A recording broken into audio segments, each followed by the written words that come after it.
Muy buenas tardes, estimados y estimadas alumnas y alumnos de puntaje nacional. Mientras están contando los días para PSU, parece, ¿cuántos días son? ¿43?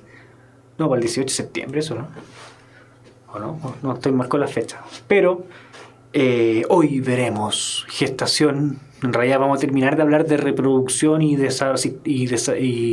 sexualidad y reproducción, que fue lo que vimos en la clase pasada. Y vamos a ver también sistema endocrino. Muchas gracias a don Mauro y la señorita Consu que me avisan que está todo bien con nuestra transmisión. Ya, vamos a ver gestación y desarrollo para terminar un poco, para cerrar sexualidad y desarrollo y reproducción y sexualidad, perdón. Y también vamos a hablar de tipos de comunicación celular, naturaleza y funcionamiento de las hormonas, tipos de retroalimentación y glándulas endocrinas. Las primeras que vamos a ver ahora van a ser el hipotálamo y la hipófisis. Todo esto en el contexto, lo último, del sistema endocrino, que es el tema de hoy. Lo vamos a ver en 2 clases, así que esta es nuestra primera clase, que van a quedar muchas glándulas pendientes. Hasta aquí íbamos hasta ahora, ¿cierto? El espermatozoide venía atacando este ovocito, quería meterse ahí en el ovocito para poder conseguir su objetivo. Para ello tenía que dispersar esas capas que estaban rodeando el ovocito. ¿Se acuerda de la corona radiata? Él tenía ciertas enzimas guardadas en el acrosoma, guardadas para poder ir abriéndose camino y poder penetrar esta capa, ¿cierto? La corona radiata. Después que entraba el ovocito, después de que entraba el espermatozoide, el ovocito completaba su meiosis que había dejado interrumpida. ¿Se acuerdan que quedaba interrumpida su meiosis desde... había empezado cuando estaba en la gestación de la mujer que tenía estos gametos? Ahí había empezado la meiosis, pero había quedado en stand-by. Cuando entra el espermatozoide, se completa esa meiosis, se genera el óvulo ya maduro y un cuerpo polar que en el fondo va a quedar como accesorio. Recuerden que la meiosis, en este caso es la meiosis 2, genera 2 células. Una que es viable, que sirve, que es el ovocito, y la otra, que es como un subproducto medio que queda ahí dando vueltas, que es el cuerpo polar.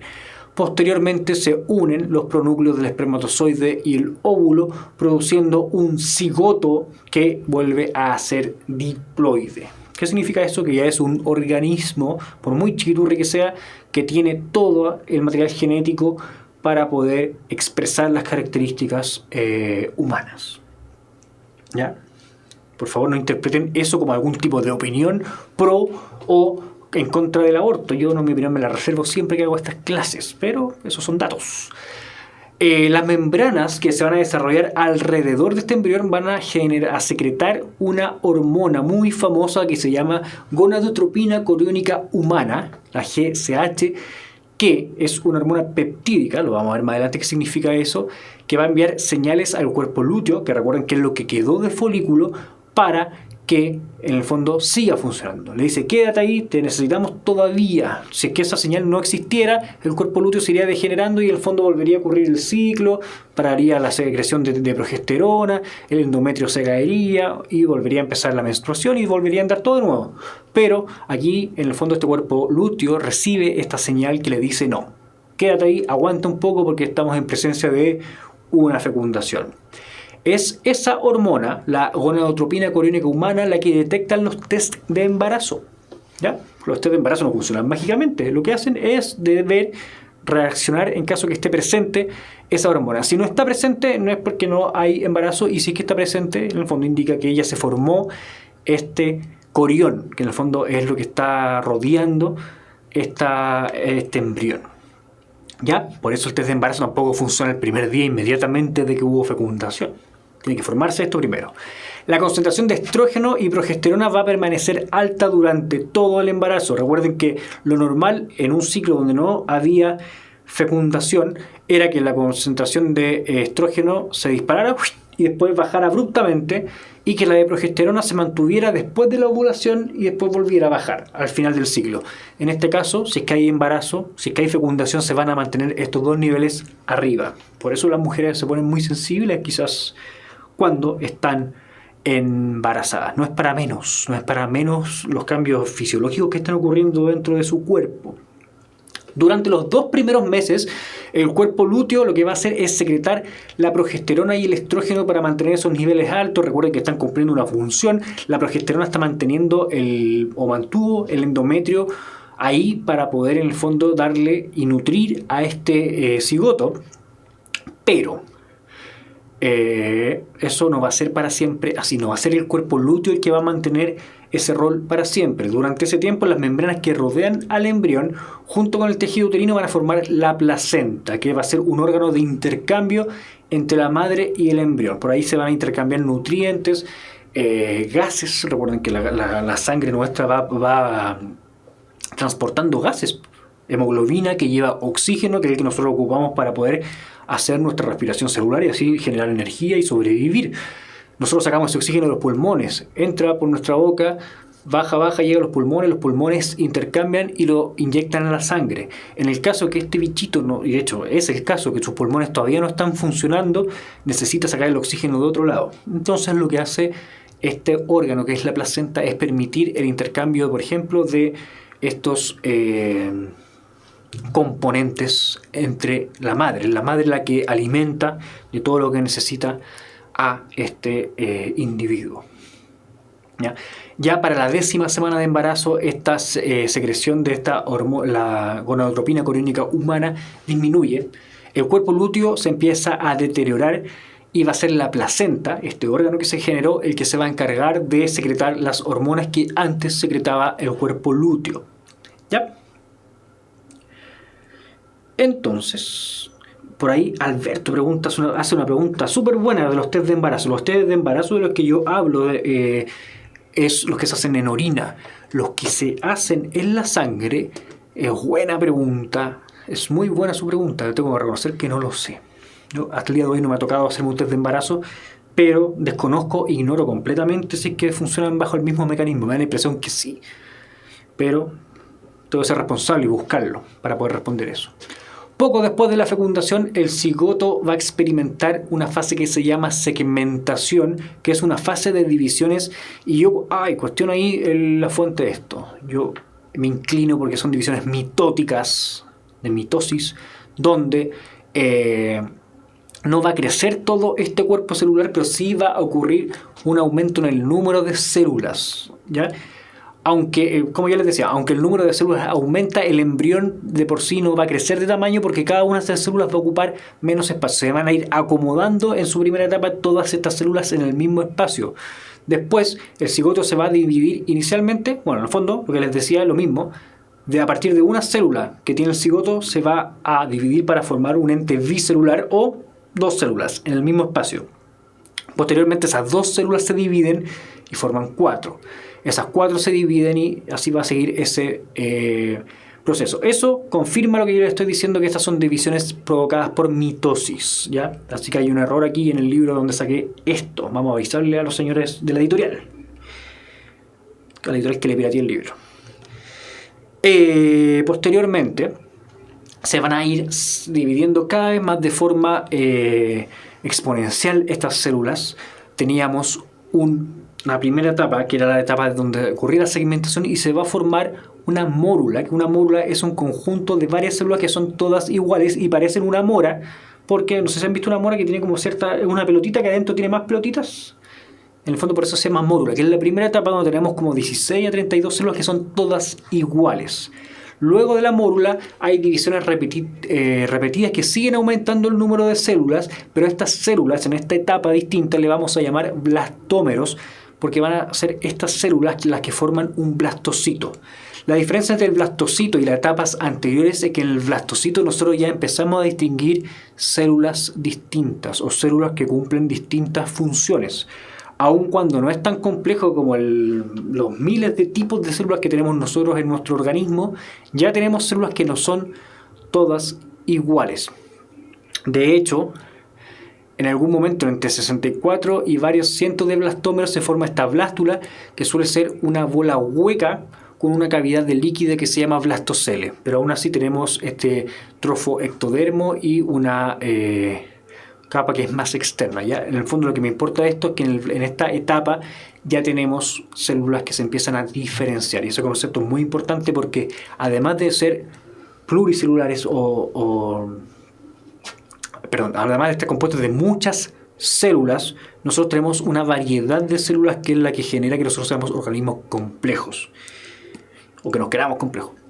Posteriormente, el proceso mediante el cual la blástula se convierte en embrión con 3 capas o glástula, perdón, se llama glastulación.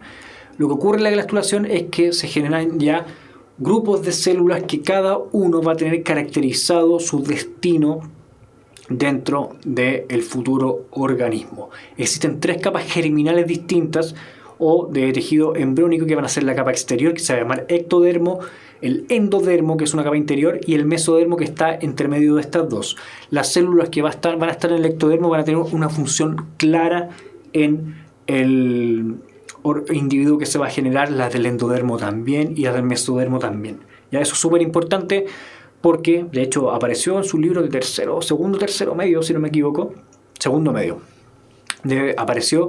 Aparece una tabla donde se señala explícitamente que el endodermo, por ejemplo, da origen a ciertos órganos. Si nosotros buscamos en las células que en un comienzo generaron el hígado, por ejemplo, de una persona, deberíamos encontrarlos en uno de estos 3 grupos. Yo no me acuerdo, y por eso me da cargo de conciencia haberlo evaluado con mis alumnos, porque a mí se me olvida. Tengo que ver la tabla. Ahí están las etapas. Cigoto, después viene la primera etapa de segmentación, que es simplemente divisiones por mitosis. Se forma una mórula, que son un grupo ya mayor de células que son todas iguales, una blástula, donde ya empiezan a cumplir ciertas funciones, 2 funciones, y tenemos un embrión que adentro tiene un espacio vacío que se llama blastocele. Y posteriormente se forma la glástula. ¿Ya? Y esto es lo que viene después. Se los dejo ahí, esta tablita, para que lo puedan ver en su PowerPoint. Lo que va pasando durante los 9 meses de desarrollo, donde progresivamente se va generando un organismo capaz de sobrevivir por sí solo, al menos biológicamente, ¿ya? Nosotros sabemos que no se cambian los pañales solos ni que se dan la comida solos, pero biológicamente son capaces de subsistir. Muchos de los cambios que nosotros observamos en un bebé ya se produjeron dentro de las etapas del embarazo, ¿ya? En el fondo eso es lo que abre un poquito el debate con respecto al tema del aborto, que se los dejo a ustedes pendientes, yo no voy a influenciar nada, pero es súper bueno esta información, que yo no se las voy a leer, para hacerse una opinión al respecto. Pasé esto de forma muy rápida, porque en realidad el DEMRA hace énfasis en lo que vimos en las clases pasadas con respecto a sexualidad y reproducción. Por eso nosotros vamos a pasar al sistema endocrino.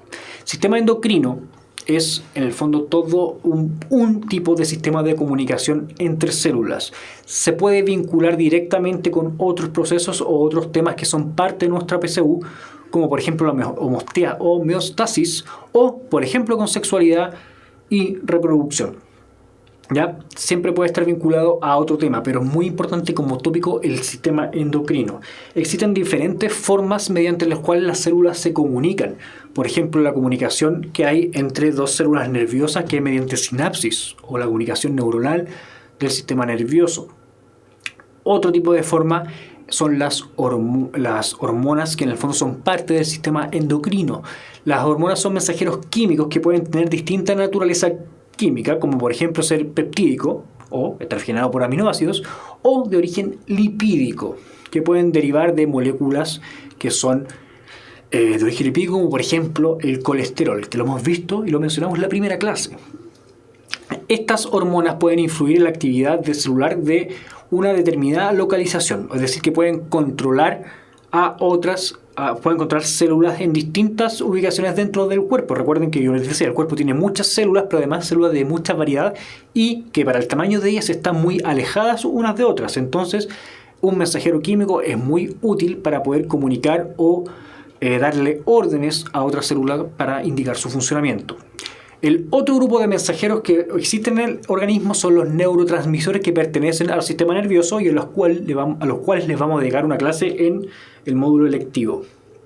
La principal diferencia entre cómo funciona un neurotransmisor y unas hormonas son que la duración de las hormonas que forman parte del sistema endocrino es mucho mayor que la señal del sistema nervioso, ¿ya? O sea, las hormonas tienen un efecto un poquito más a largo plazo que los efectos de la comunicación del sistema nervioso. Normalmente uno asocia que la comunicación neuronal es instantánea.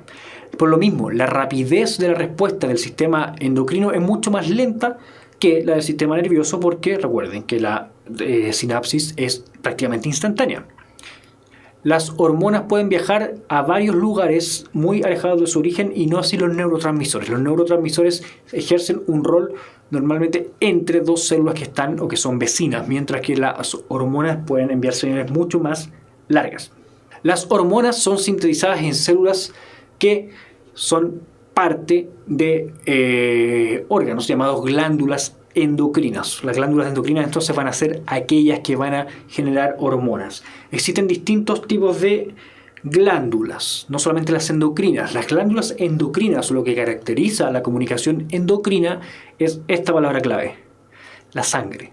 Las glándulas endocrinas vierten sus productos, que son las hormonas, directamente a la sangre. De ahí las hormonas van a viajar por todo el torrente sanguíneo, alcanzando todos los lugares del cuerpo. Por otro lado, existen otros tipos de glándulas, como las glándulas exocrinas, que vierten sus productos a través de un ducto. El páncreas, por ejemplo, hace eso. Las anficrinas tienen un comportamiento exocrino y endocrino, un comportamiento mixto. El único componente de esta división es el páncreas. Bueno, el páncreas era parte de las dos. Si bien tiene un comportamiento exocrino, como yo decía, también se clasifica en anficrino. Está contradiciendo yo mismo. Las glándulas endocrinas son células que pueden existir como unidades solitas, singulares o comunidades pluricelulares, y ellas son las responsables de la producción de hormonas. Como les decía, estas hormonas se pueden vertir en la sangre, verter en la sangre, o pueden también afectarse a sí mismas. Existe también un tipo de comunicación que se llama comunicación autocrina, donde la célula libera un mensajero y es captado por ella misma. O paracrina, donde simplemente afectan células vecinas. ¿Ya? Hay una contradicción aquí también, porque en el fondo habla de las glándulas endocrinas, pero cuando una célula secreta algún mensajero se pueden dar esos tres tipos: endocrino, que se vaya a la sangre; autocrino, que afecte a sí misma, y hay sistemas de comunicación que son con la misma célula; y también paracrino, donde simplemente, sin pasar por la sangre, se libera algo y afecta a las células vecinas. ¿Ya? Las glándulas exocrinas generalmente fabrican jugos que son vertidos en otra cavidad, como por ejemplo el jugo pancreático y la bilis. Las hormonas, como ya decíamos, son mensajeros celulares, es decir, que necesitan ser captados por alguien. Necesitan un receptor celular que va a ser específico para esta hormona, y este va a estar en la célula blanco, es decir, en la célula que está recibiendo la orden que trae esta hormona. A través de este razonamiento es que los grupos celulares poseen diferentes receptores endocrinos en base a su localización y función. Por ejemplo, un receptor que es parte de una célula de una gónada, por ejemplo un testículo o un ovario, puede estar ahí y no estar en otro tipo de células. O sea, nosotros esperamos que una célula de una gónada responda a cierto tipo de señales, mientras que una célula del estómago, por ejemplo, esté preparada para responder a otro tipo de señales. Recuerden que la sangre porta todas las hormonas, entonces es función o es el deber de la célula receptora tener los receptores que van a captar las señales que en el fondo ella necesita captar. Las hormonas peptídicas, ya dijimos en el fondo que existían dos tipos de naturaleza química, que eran las hormonas peptídicas y las hormonas esteroidales o lipídicas. Tienen naturaleza química que es completamente distinta. Las hormonas peptídicas van a tener siempre receptores de membrana plasmática, y eso se debe a que son en su mayoría hidrofílicas. Al ser hidrofílicas tienen problemas para atravesar la sección hidrofóbica de la membrana plasmática. Entonces van a ser las hormonas peptídicas hormonas con dificultad para atravesar y entrar dentro de la célula, por lo cual va a ser la célula la encargada de tener un receptor en su superficie que esté básicamente captando lo que está ocurriendo. Por eso una hormona peptídica debe asociarse a un receptor de membrana. Y este receptor de membrana es el que capta la señal e inicia una cadena de transmisión de señales que se da hacia adentro de la célula, que se conoce como traducción de señales celulares. En palabras simples, que nos dice este texto, la hormona se contacta con el receptor de membrana, que reacciona y genera un nuevo mensajero dentro de la célula, y así van a haber moléculas que son famosas o conocidas como segundos mensajeros, como por ejemplo ahí el AMP cíclico. Las hormonas esteroidales, por otro lado, nosotros sabíamos que tenían que ver con derivadas de moléculas como el colesterol o el esterol, que en el fondo era el grupo más amplio, que eran moléculas que son muy lipofílicas o hidrofóbicas, en el fondo, que pueden atravesar y meterse sin ningún problema entre los fosfolípidos y atravesar la membrana plasmática.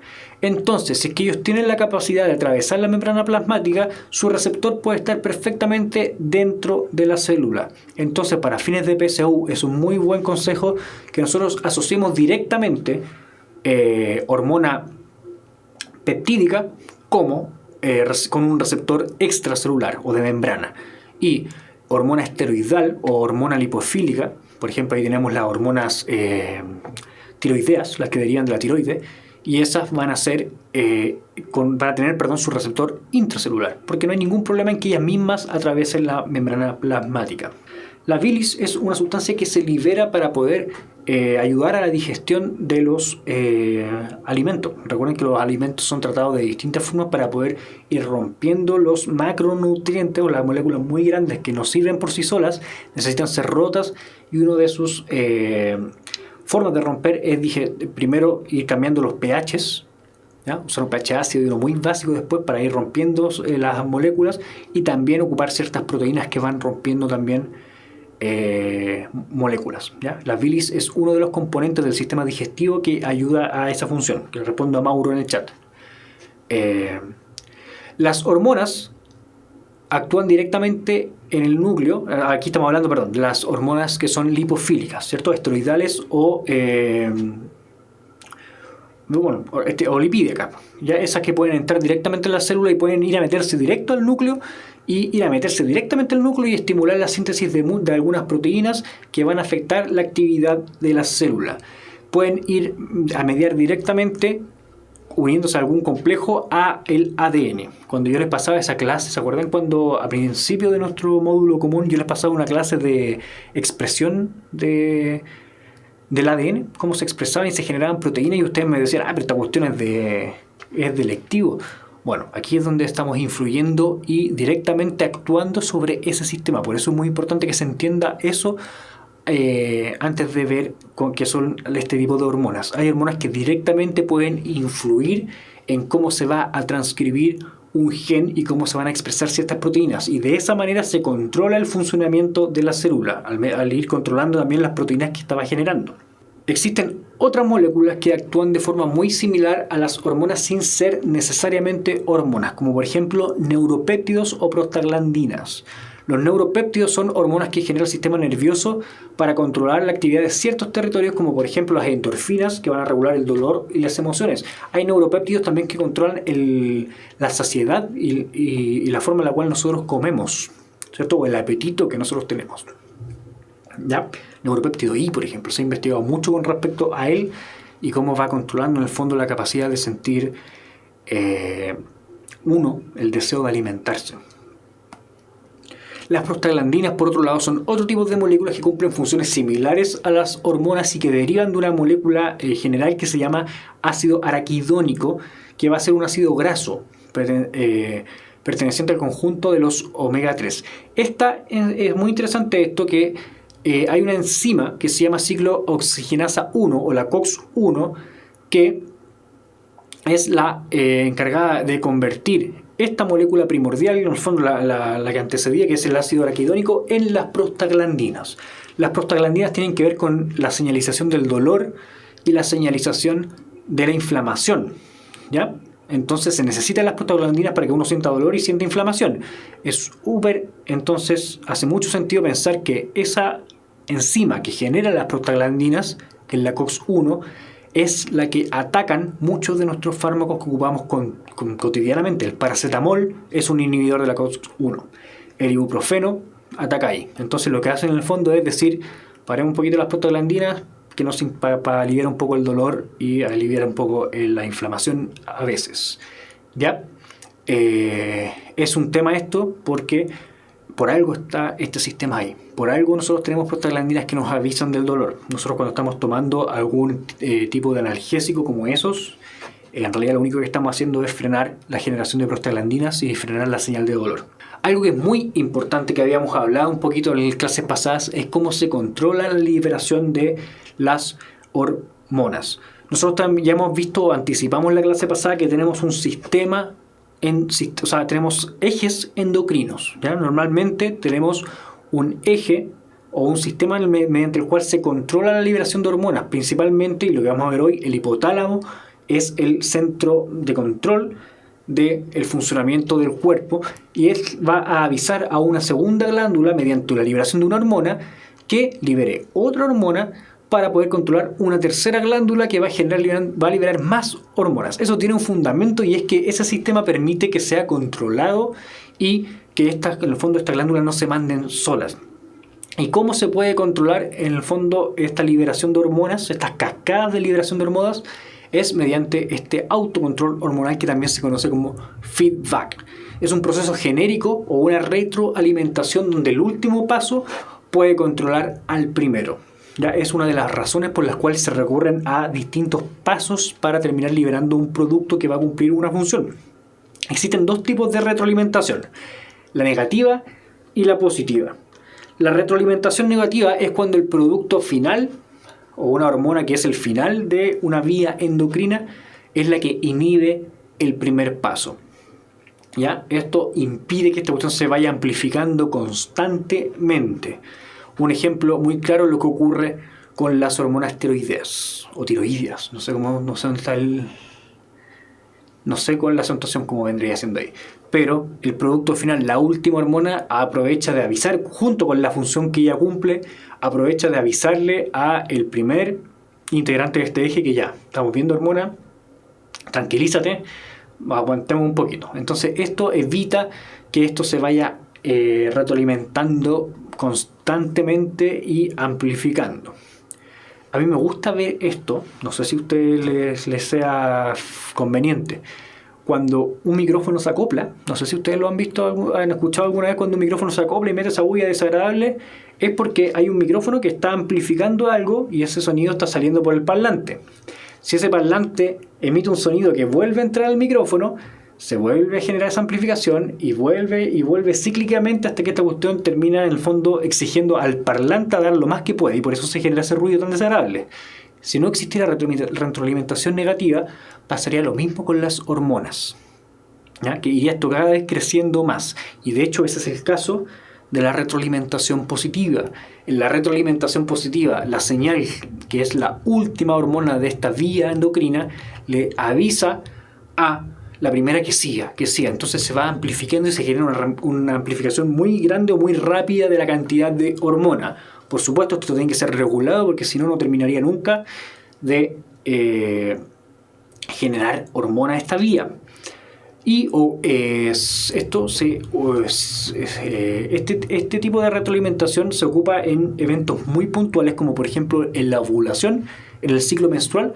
¿Se acuerdan que se producía un pic muy elevado de hormonas? Eso era producto de retroalimentación negativa, ¿ya? Por eso, en el fondo, era la manera que existía de generar una amplificación rápida de ciertas hormonas, pero por supuesto existe otro integrante que después va a controlar que eso no sea eterno. Y eso es retroalimentación positiva. También en el caso del parto va a haber retroalimentación positiva. Son eventos que tienen que funcionar de forma muy rápida. Y hablemos entonces de glándulas. Nuestra primera glándula es el hipotálamo, que se ubica aquí justo en la nuca, un poquito más adentro. Está bien protegido. Es el lugar más protegido del cerebro porque ahí se controla todo el funcionamiento del organismo. Se cumplen ahí funciones que son básicas para la supervivencia. El hipotálamo consiste en una zona de núcleos neuronales pertenecientes al diencéfalo ubicado en la base del encéfalo. Esta glándula se encarga de controlar gran parte de la actividad de otra glándula, que la vamos a ver ahora, que se llama hipófisis. Pero no es la única función que cumple liberar hormonas también es capaz de captar y regular ciertas sensaciones como el hambre, la sed, el sueño y la vigilia. También va a integrar información procedente de las cortezas cerebrales de asociación, las que están captando el entorno, sensitivas y también motoras para poder responder con estímulos endocrinos. Entonces se está ejerciendo un rol de conexión entre el sistema nervioso, en este caso el sistema nervioso central, y el sistema endocrino. ¿Ya? Por eso es tan importante, porque conecta lo que está captando el ser humano en base a todos los estímulos que está captando su cerebro para poder generar una respuesta e integrar una respuesta de tipo endocrina. Se puede considerar como el principal eje del sistema neuroendocrino porque va a controlar en gran parte en el fondo lo que ya les decía el sistema endocrino y libera ciertas hormonas. Aquí empieza a aparecer la lista de hormonas que ustedes tienen que aprenderse de memoria. Ayuda de memoria, las hormonas que libera el hipotálamo siempre tienen el RH. ¿Lo ven ahí? Ya les había dicho un poquito de eso en la clase pasada. RH en inglés significa Release Hormone, que en el fondo es hormona liberadora de.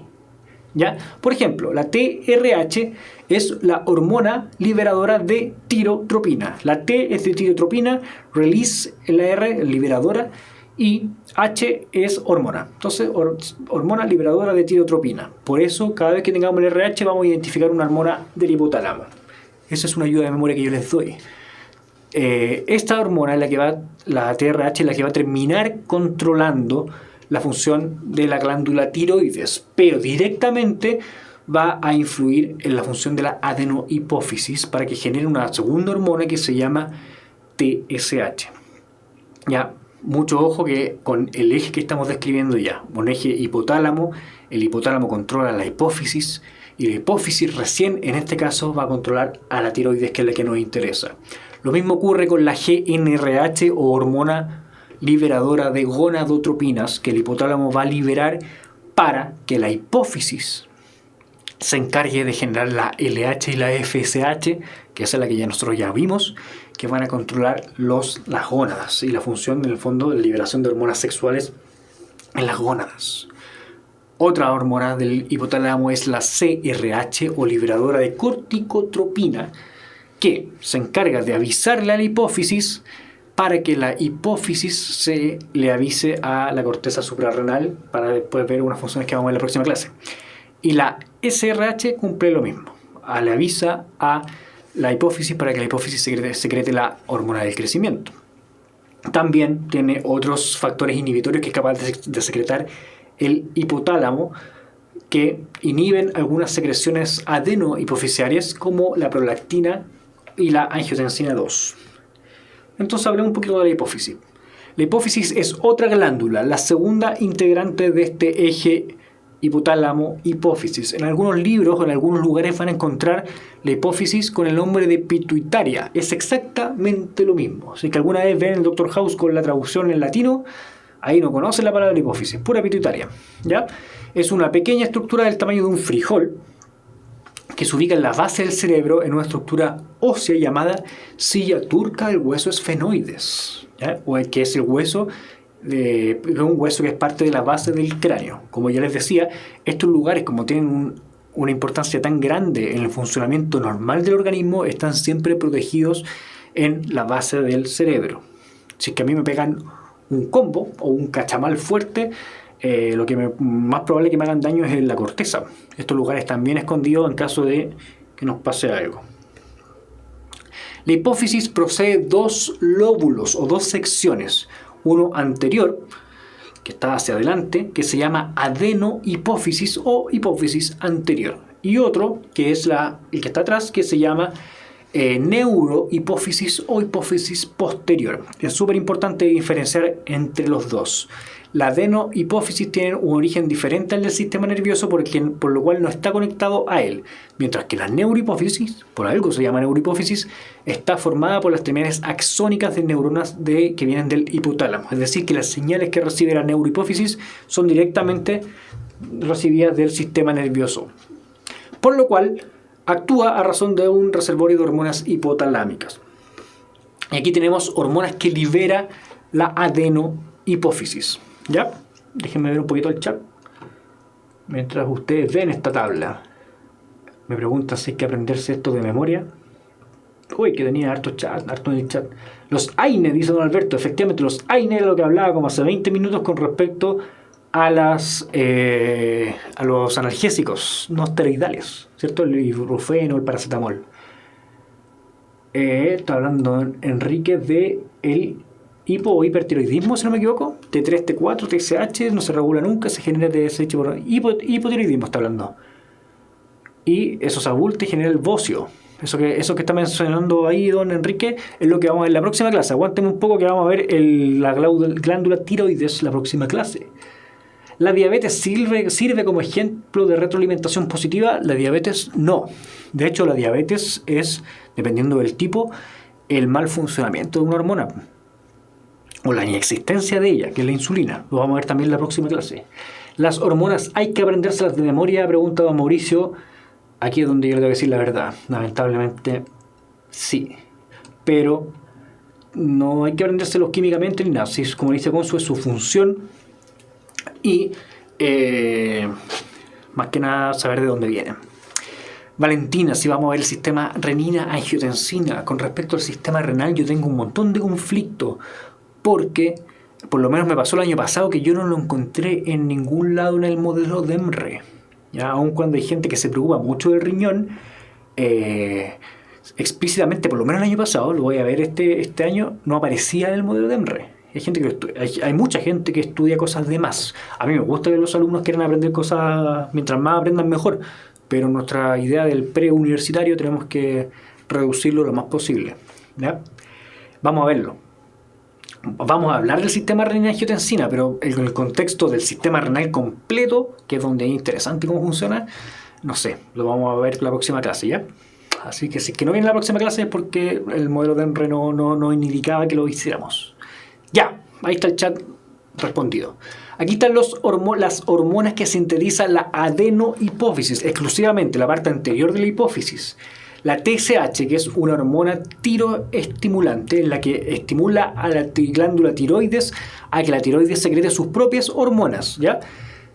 ¿Quién la estimula? La TRH. Entonces tenemos la cascada aquí súper clara. TRH del hipotálamo genera que la hipófisis genere, la redundancia, la TSH, y eso conlleva a que se estimule la tiroides para que la tiroides genere sus propias hormonas. Ahí tenemos una vía: hipotálamo, hipófisis, tiroides. La siguiente, la hormona leutinizante, ya la vimos, la LH, también se genera en la adenohipófisis, se genera en respuesta a la liberación del hipotálamo de esta hormona liberadora de gonadotropinas, la GnRH. La GnRH conlleva a la liberación de LH en la hipófisis, y esto conlleva a su vez a la liberación de hormonas sexuales en los gametos. Entonces ahí tenemos el mismo eje, otro eje que es hipotálamo, hipófisis, y en este caso gónadas. Y cooperaba con la gametogénesis. Lo mismo con la FSH. Lo mismo ocurre con la ACTH, que es la hormona adenocorticotrópica, ¿ya? En el fondo, lo que hace esta hormona es, primero que nada, responder a la señal enviada por el hipotálamo, que era la liberación de CRH. Se libera ACTH y con eso se echa a andar la liberación de aldosterona y cortisol por parte de la corteza suprarrenal. Eso lo vamos a ver en la próxima clase. Todas estas que son como en el fondo las consecuencias los tenemos que ver en detalle la próxima clase. La SRH que liberaba el hipotálamo estimula aquí en la adenohipófisis la liberación de la hormona del crecimiento, y esta funciona por sí sola. La hormona del crecimiento o la somatostatina es la que estimula el crecimiento muscular, óseo y corporal del cuerpo en general. Cuando hay una deficiencia de esta hormona del crecimiento, se produce enanismo, ¿ya? Sobre todo cuando esto viene desde la niñez. Si no, pregúntenle al señor Lionel Messi, que juega en el Barcelona, porque ahí le podían garantizar un tratamiento para su deficiencia. ¿Ya? Messi tenía un problema en la liberación de esta hormona. En Argentina no lo podían tratar, así que se fue a Barcelona y creo que le ha ido bien. Regular le ha ido ahí en ese equipo. La prolactina también se libera la adenohipófisis y cumple la función de estimular la producción de leche en las glándulas mamarias. Esta no necesita un estímulo del hipotálamo. ¿Ya? Esta necesita estímulos, por ejemplo, al tacto de la lactancia. La succión del bebé en el pezón de la madre provoca la liberación de prolactina y con eso se estimula la producción de leche. Y otra hormona muy interesante que ya nos preguntaba Valentina es la angiotensina, que estimula la absorción de sodio en el túbulo distal del nefrón del riñón, o sea que participa de la regular tanto al final la presión arterial como también la concentración de sodio en el plasma sanguíneo. O en realidad puede depender de la concentración de sodio, pero eso lo vamos a ver también la próxima clase. Estas son las hormonas que corresponden a la adenohipófisis. La adenohipófisis es la que más hormonas libera en comparación con la neurohipófisis. La neurohipófisis libera solamente 2 hormonas, que son la oxitocina, que estimula contracciones uterinas y la salida de leche, entre otras.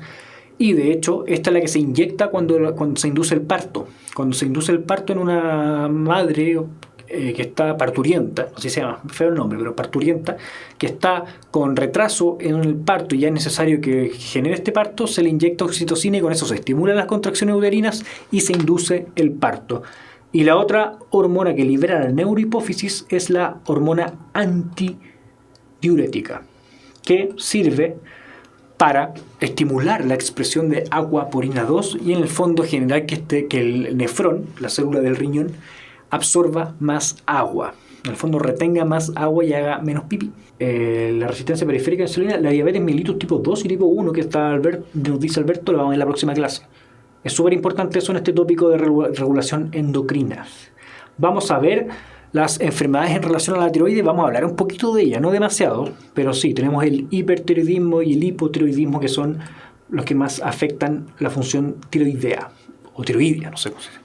¿Cuál es la diferencia entre polipéptidos, glucoproteínas y proteínas? Pregunta Valentina. Una proteína es una molécula que está formada por muchos aminoácidos. Una glucoproteína es una proteína a su vez que también tiene asociados ciertas moléculas de monosacáridos. ¿Ya?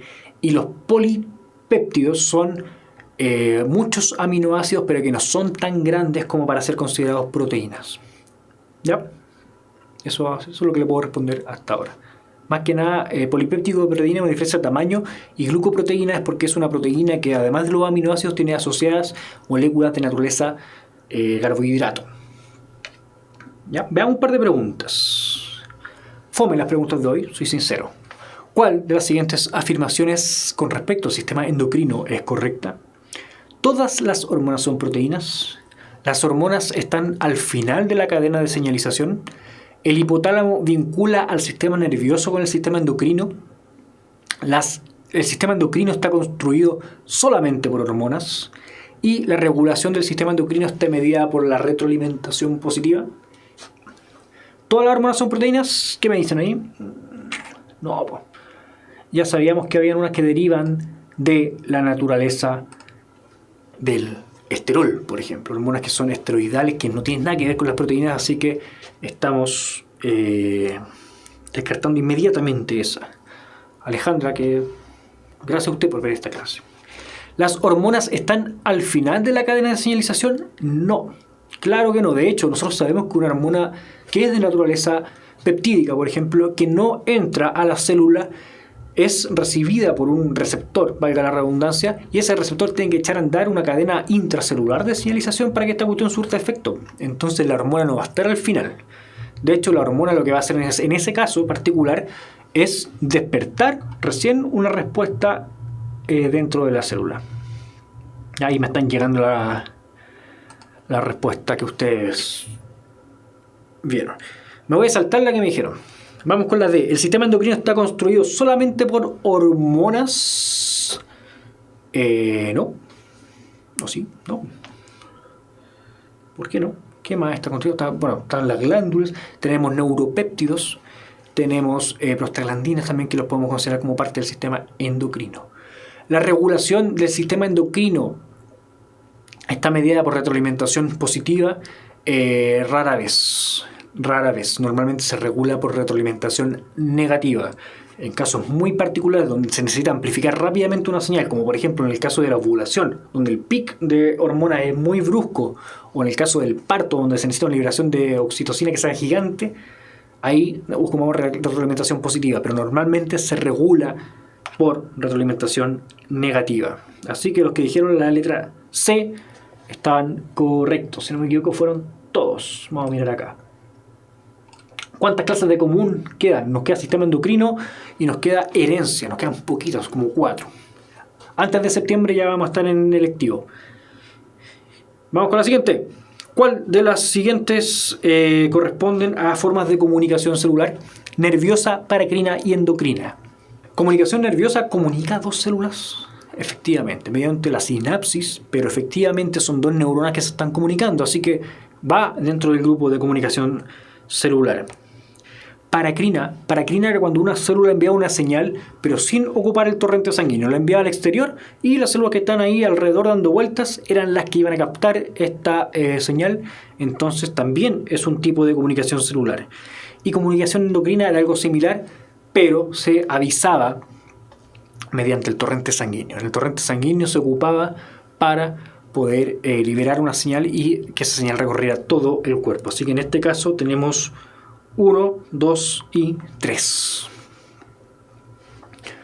Mientras les dejo ahí la siguiente, voy a ver cómo anduvieron con las respuestas. Ahí no hay unanimidad. No hay unanimidad, pero espero que les haya quedado claro. ¿Cuál de los siguientes tipos de hormonas corresponde a una hormona liposoluble? ¿Hormonas tiroideas, hormona peptídica u hormona esteroidal? Ahí preguntaba con la primera pregunta, Ian, si hubiese dicho retroalimentación negativa, si tú hubiese estado incorrecta en la primera, yo lo hubiese considerado correcto. Yo al menos. Lucas, ¿cuál es la comunicación paracrina? Era cuando una célula libera una señal que es captada solamente por sus células por las células vecinas, las que están inmediatamente cerca. ¿Ya? En este caso, las hormonas tiroideas yo lo había anticipado ya que eran hormonas liposolubles. Por ahí se los mencioné, aun cuando todavía no hemos visto la función de la tiroides, lo vamos a ver en la próxima clase, pero sí. Las peptídicas no son liposolubles, normalmente son hidrofílicas, así que son hidrosolubles, así que no cumplen esta función. De hecho, por lo mismo es que no pueden atravesar la membrana plasmática. Por eso tienen que tener un receptor de membrana que los reciba, valga la redundancia, afuera, porque ellas no pueden atravesar. Y las hormonas esteroidales eran las que derivan de una molécula llamada esterol, de la cual se forma el colesterol, y tienen esa función, son lipídicas y por lo mismo son liposolubles. Recuerden que lo similar disuelve a lo similar. Así que 1 y 3, alternativa D de dedo. Era D de dedo. Pero algunos se jugaron con la C. Las hormonas esteroides, bueno, era por el tema de la hormona de las tiroides. Lo nombré por ahí en algún lugar, pero lo vamos a ver en detalle en la próxima clase, así que tranquilos. ¿Cuál de las siguientes hormonas es o son producidas o producida por la adenohipófisis? ¿Oxitocina, ADH o prolactina? ¿Se acuerdan de la función de cada una de ellas? Cuesta aprenderse esto. A mí, por ejemplo, hace mucho tiempo atrás me confundía oxitocina y prolactina. Por ahí don Alberto nos dice que T3 y T4 pasan sin receptor en realidad, pero si estamos diciendo que es liposoluble. O sea, ¿alguno esperaría que pasaran sin receptor? ¿O no, Alberto? Que Alberto me dice que T3 y T4, que son las hormonas tiroideas de la pregunta anterior, pasan sin receptor. O sea que entran directamente en la célula. Y lo que decía la pregunta anterior era cuáles eran liposolubles. Al ser liposolubles, son hidrofóbicas, es decir, que atraviesan. O sea, en el fondo eso es lo que yo esperaría. Está bien lo que ustedes dicen, pero en el fondo yo encuentro que está bien, que eso es lo que uno esperaría. Lo vamos a ver en la próxima clase, así que no se preocupe si es que queda dando vueltas. La oxitocina era aquella que se induce en el parto. O sea, así yo me lo aprendí después para dejar de confundirme esto. Es la que genera las contracciones uterinas para expulsar a este bebé que tiene que nacer ya. Es generada por la neurohipófisis. La ADH, que es en el fondo la antidiurética, también es generada por la neurohipófisis. Ellas dos son las únicas que son generadas por la neurohipófisis. Así que es bueno aprenderse en el fondo de esa manera. De todas las que son de la hipófisis, esas dos son las que no son generadas en la adenohipófisis. La única. Porque la prolactina, que genera en el fondo la producción de leche, sí es generada por la adenohipófisis. Entonces sería la alternativa C, en este caso, solo 3. Ahí anduvimos creo que más alineados. Creo que Facebook nos permite retroceder el video, así que tenemos que ver, pueden verlo. Espero que no lo hayan hecho. Aquí don Alberto nos está hablando de la naturaleza química de las T3 y la T4, sí. Lo vamos a ver la próxima semana. Ya, aguanten un poquito. Yo tengo que ir viendo paso a paso porque hemos llegado al fin de esta clase. Terminamos de ver reproducción y desarrollo, vimos gestación en realidad, los tipos de comunicación celular. La comunicación endocrina no es la única, aun cuando es la que más importancia vamos a darle. El módulo común. Naturaleza y funcionamiento de las hormonas, en lo que vimos también, sobre todo haciendo la diferencia entre las liposolubles y las hidrosolubles, aquellas que pueden atravesar o no la membrana plasmática. Retroalimentación, tipo negativo y tipo positivo, negativa es la que más se ocupa. Y empezamos a ver ya glándulas, principalmente el hipotálamo y la hipófisis. Todas las que vienen después, partiendo por la tiroides, de la cual vamos a hablar con don Alberto, vamos a verlas la próxima clase. Ya, estimados y estimadas alumnas, quizás ya sería poder decir estimades para no repetir tanto estimado y estimada. Que estén muy, pero muy bien. Nos vemos en la próxima clase. Esperemos que sea por YouTube. Así que estén atentos a las redes sociales, a cualquier cambio de nuestras transmisiones. Nos vemos. Chau, chau.